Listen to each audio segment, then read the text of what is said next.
တယ်လို့ဆိုမြတ်စွာဘုရားငါ့ကိုစောင့်ရှောက်ဖို့မလိုပါဘူးဆိုပြီးတော့ဘုရားဟောတဲ့ဂါထာလေးကဂါထာတော့မဟုတ်ဘူးစုံနိယလေးပေါ့အထာဏမေတံဘိက္ခွေအနဝကာသောယံပရုပက္ကမေနတထဂတံဇီဝိတံဟောရောပိယအနုပက္ကမေနဘိက္ခွေတထဂတာပရိနိဗ္ဗာယန္တိအတိပ္ပယ်ကသူတစ်ပါးတွေလုံးလပယောဂနဲ့မြတ်စွာဘုရားကိုသိအောင်လုပ်ဖို့ဆိုတာမဖြစ်နိုင်ဘူးတဲ့ဖြစ်နိုင်စရာအကြောင်းလုံးဝမရှိဘူး impossible လို့ပြောတာပဲအထာဏမေတ္တာပဲ impossible ဘယ်နည်းနဲ့မှမဖြစ်ဘူးဘုရားဆိုတာဟာသူတစ်ပါးရဲ့တပ်ဖြတ်မှုမပါဘဲနဲ့သဘာဝအတိုင်းသာလဲပြိဋိဘံဆံရိုးရှိတယ်ဆိုတဲ့ဒီစကားကိုမိတ်ချတာနော်အဲ့ဒီအထာဏမေတ္တံဘိက္ခဝေအနဝကာသောအထာဏဆိုတာဖြစ်နိုင်စရာအကြောင်းမဟုတ်ဘူးအနဝကာသောဖြစ်နိုင်တဲ့အခွင့်အရေးမရှိဘူးယံပရုပက္ကမေနတထာဂတံဇီဝိတံဟောရောပိယသူတော်ဘာတွေကလုံးလပြုတ်ပြီးတော့မြတ်စွာဘုရားကိုတတ်တယ်ဖြတ်တယ်ဆိုတာမဖြစ်နိုင်ဘူးတဲ့လုံးဝမဖြစ်နိုင်ဘူးအနုပက္ကမေနဘသူရဲ့လုံးလမှာမပါပဲနဲ့တထာဂတာပရိနိဗ္ဗာယန္တိဘုရားဆိုတာ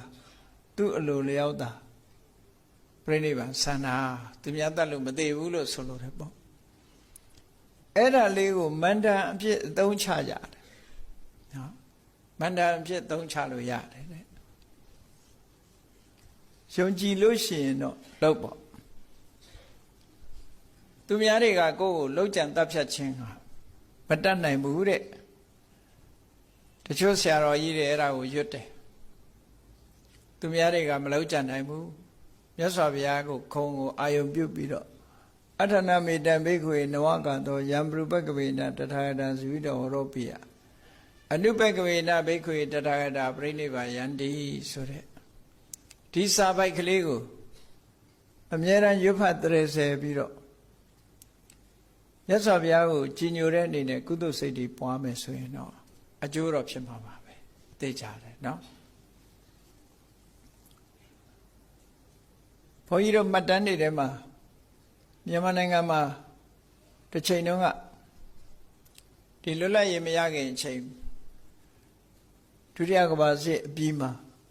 ပလိယောဂါတွေကြီးကျယ်ဖြစ်တယ်အင်္ဂလိပ်လက်ထက်ကနောက်ပိုင်းမှာပလိယောဂါတွေတားဖြစ်တယ်အင်္ဂလိပ်ပြန်ဝင်လာတဲ့အချိန်နဲ့တူပါတယ်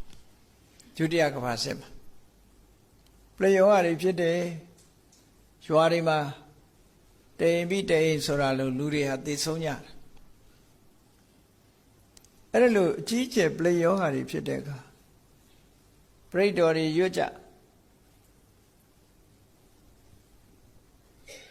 နောက်ဆုံးမှာအဲ့ဒါလို့ပရိရွတ်ထားတောင်မှပဲသိဆုံးမှုနှုံနာကရော့မကြသေးဘူးတဲ့အဲ့ဒီမှာဘုန်းကြီးတို့ရဲ့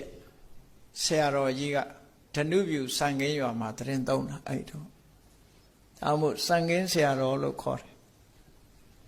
အဲ့ဒီဓနုပြုစံခင်းမှာနေတဲ့အချိန်မှာစံခင်းရွာမှာပလိယောဂါတွေဖြစ်တဲ့အခါမှာဒါတွေရွတ်တာနောက်ဆုံးမှာဆရာတော်ကြီးကပရိတ်တေကြီးပဲမဟုတ်ဘဲနဲ့အထာဏမေတ္တံထည့်ပြီးတော့ရွတ်တဲ့အခါကျတော့မှအသေးပြောက်တွေဟာရနာသွားတယ်လို့ဒီလိုဆိုတယ်အဲ့ဒါလို့မှတ်ထားတာရှိတယ်ပေါ့နော်ဒါကဘာဖြစ်လို့လဲဆိုတော့ပလိယောဂါကြောင့်လူတွေသေတာတော့ယောဂါကြောင့်သေတာသေပါများလာတဲ့အခါကျတော့မကောင်းဆိုးဝါးတွေရောက်လာတယ်ပေါ့နောက်ဆုံးမှာယောဂကြောင့်သေတာတဲ့မကောင်းဆိုးဝါးကြောင့်သေတာတွေများလာတယ်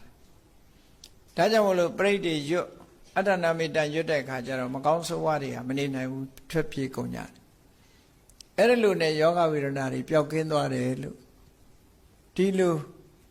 ဆရာတော်ကြီးမိန့်ကြားတဲ့စကားကိုကိုးကားပြီးတော့ရေးထားတာတွေရှိတယ်ပေါ့နော်အေးအထာဏမေတ္တဆိုတာအဲ့ဒီတုန်းကမြတ်စွာဘုရားကယဟန်တွေကိုမိန့်ကြားခဲ့တဲ့စကားပဲ